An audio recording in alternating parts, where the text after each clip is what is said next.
arrin muhiim ah iyaduna ahayd in dhulka beeraha ee Hurso lagu wareejiyo shacabkii lahaa waxaa jirta arrintaas in muddo ay soo socotay dhulka shacabka iska lahaa si sharci darro ah maadaama uu looga wareegay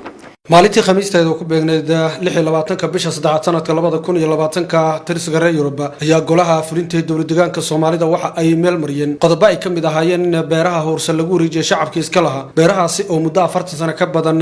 gacanta ugu jiray cid aan lahayn dowladda dargiga ayaana dadkii halkaasi ku noolaa ka qaxisay kadibna beerahoodii dib u dhaxashay go'aanka ka soo baxay golaha fulinta dowladda Soomaalida waxa soo dhaweeyay ogaaska beesha gurgure iyo guurtidiisa waxaana war-saxaafadeed ay ku qabteen ogaaska iyo guurtidiisu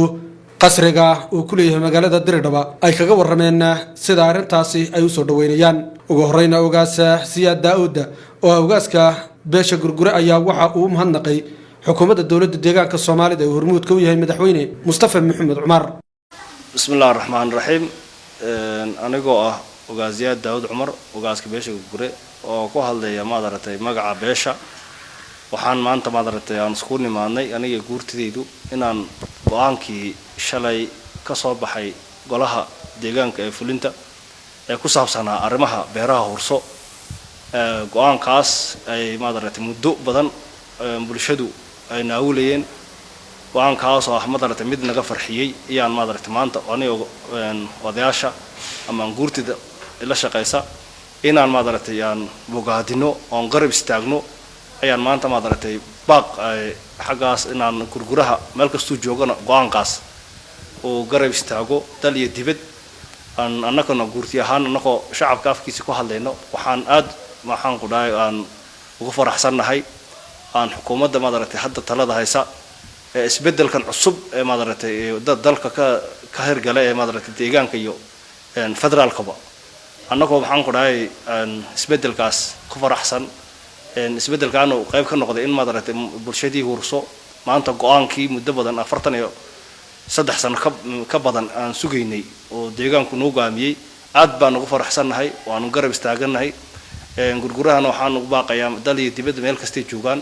inay go'aankaas ay garab istaagaan ay maxaan ku dhahay dawladooda iyo deegaanka iyo federaalkaba ay garab istaagaan oo maxaan ku dhahay go'aankaas go'aan wanaagsan noqdo oo mara dhalo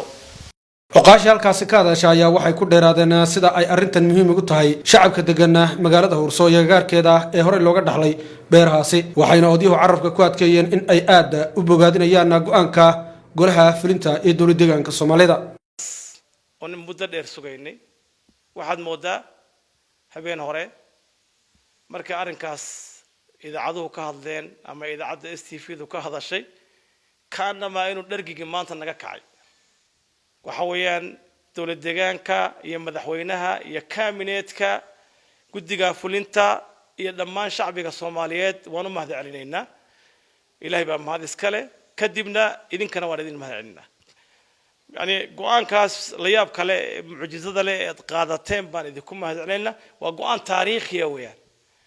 dhowr iyo 40 sano marka go'aanka xukuumadda deegaanka ay qaadatay go'aan filaynay buu ahaa ilaahayna ka rajaynaynay go'aankii lagu dhawaaqay annaga oo sidii ogaaska iyagu ku hadlay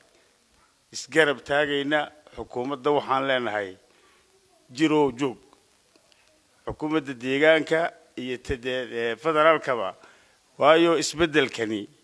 waxyaaladii laga filayay buu ahaa waajibkiina waad gudateen laa shukr cala alwaajib laakiin bulshada ogaaskaygu borseedka u yahay waxay maanta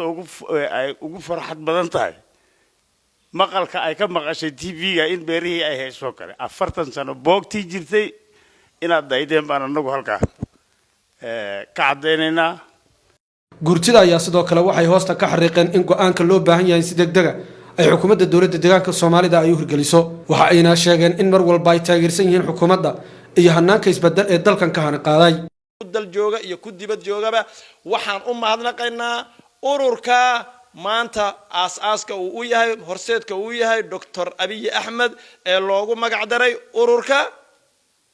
barwaaqo ama afka maxaa loo yaqaano bilsigina baartigaas taas darteed waxaan diyaar u nahay in aan heel iyo doorashadana aan madaxa u koobaad ka qaadanayno beesha gurgurana hal kaarana aanan gubaynin sidii aan dad haraad ku raagi kulley biyaha soo socdo ma sugo dadkii samirsanaa waxbay maqleen waxa inaad ugu dhaqsataan baan aad iyo aad idinku bogaadinaynaa aad iyo aad baan u hambalyeynaa madaxweynaha deegaanka iyo xukuumaddiisaba markaas waxaa la yidhi nin baa indhalaa baa muddo dheer soo indhalaayo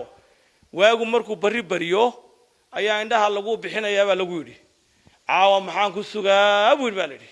muddo dheer uu soo indhalaa marka waxaan leenahay waxaa dadka ay arkeen ee loo sheegay waxa weeyaan in la fuliyo go'aanka isaga una noqonin go'aan warqada uun lagu qoray ama idaacada uun laga sheegay wara ficiliyan in loo fuliyo waayo waxa weeyaan qof haraadan biyaha hoobaa deeqdaa baa la yidhi الوين أولو قبي أولو بوكي يا هرت هبه هرلا ملقي رجيجو هرية ويكوه اللين أنا وحن لين نهاي الحمد لله بنهاي دجان كينا قعنت مديك وانجرب جوجنا إنه كنا سيد أمريكا وبفول وبحسين وفجالين نهاي السلام عليكم beerahani oo gacanta dadka ilaa ka baxay muddaha laga jooga 40 sano ayaa waxa ay dhulka ay ku fadhiyaan uu dhan yahay 1700 oo hektaar waxaana ka faa'iideysanaya 2700 oo qoys kuwaas oo ku nool qabalaha Hurso ee degmada Erar ee gobolka City ee dawlad deegaanka Soomaalida